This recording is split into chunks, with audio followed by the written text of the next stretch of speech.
I don't know if you guys remember this. Archegos just fucking imploded March of 2021. So now the SEC has come out and they indicted Bill Hwang from Archegos as well as his CFO, and they are alleging that. Well, actually, I'll give you a little bit of some background here. So Bill Hwang of Archegos, he's actually a Tiger Cub.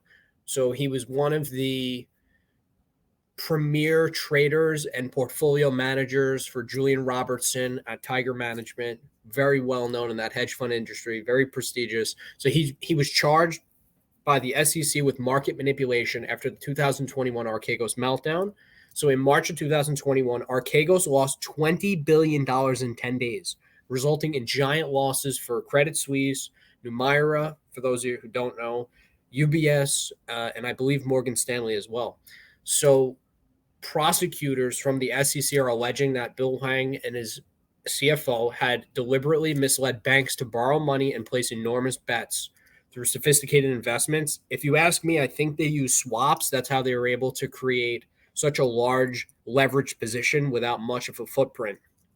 So the SEC in their own literature, they go on to say that the trades were then obfuscated by the loose regulations governing so-called family offices like Archegos, which wealthy investors use to manage their investments. It's interesting to see what's going on with Archegos now. So the SEC also goes on to say that they believe that hedge funds and family offices should face more regulatory oversight because initially now they do not use money provided by outside investors like pension fund foundations and other wealthy investors, and they claim that Archegos' reckless behavior puts investors of CBS, Viacom, and Discovery at risk. So now, to me, this begs the question: should hedge funds and family offices be subject to more federal regulations given the impact that they have on financial markets through use of excess leverage? Robert, what do Um, you think? I can see where you can make a point where maybe they should regulate it, but how are you going to regulate somebody's private money where it's not they're not taking investors' money, they don't have any kind of fiduciary duty? How could you go in and control what somebody does with their own money and basically say you're not allowed to do that? Now they could basically, have stricter borrowing requirements, basically borrowing on margin, and limit them to basically only taking risky bets with their own money and not having stricter basically having stricter borrowing requirements for these firms, and requiring maybe audits if they want it. Maybe banks should have stricter policy, and that comes in at the federal level. The Federal Reserve and such have to step in and regulate these banks and tell them what they can and cannot do in regards to borrowing and lending to these financial firms. DDT, any thoughts? None that comes to mind. Yeah, I think that the excess use of leverage. I mean, honestly, when you look at this guy had all this prestige. And to be completely honest with you, I think he just lost his fucking mind. Like, I think he was just trying to speed run Wall Street bets. It's just what it seems like.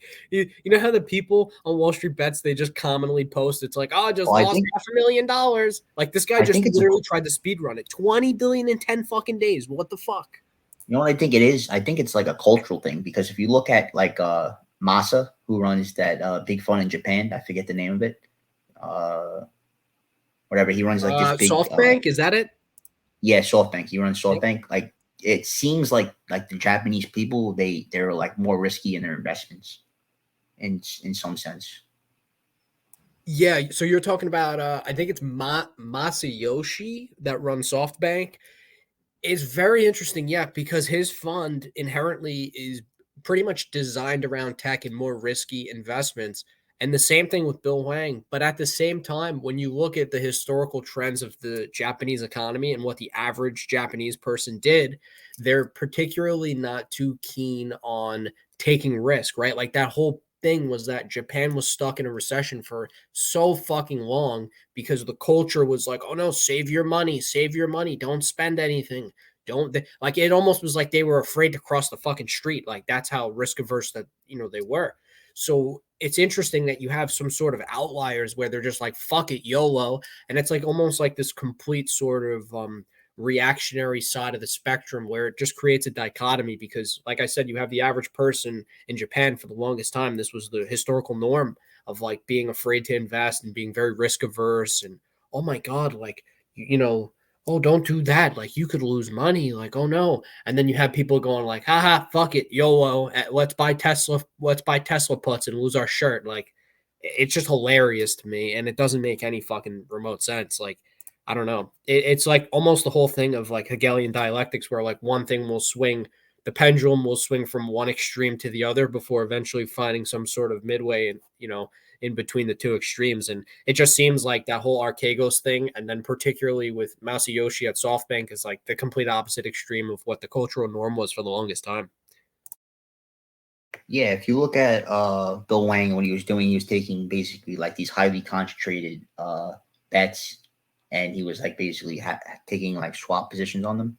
But this raises like a bigger question, and something to like ask yourself is, this is not these people that are managing these like financial firms and it's not their money, and they're getting fees off of basically managing this money. So they're incentivized to basically take more and more risky bets, even if there's a higher chance of failure, since they're getting 20% of the returns and they don't really truly have any of their money at stake. So, maybe there should be some regulation in regards to a percentage of your net worth. If you're running like a financial company, a hedge fund, or a private equity firm, etc., maybe there should be some requirement to how much of your net worth you physically have to put in the firm. So if you lose your investors' money, you actually lose your own money as well. And I was wondering what you guys would think about potential regulation in this regard. I really like what you just said there. Make the people who run these funds, have a stake in it.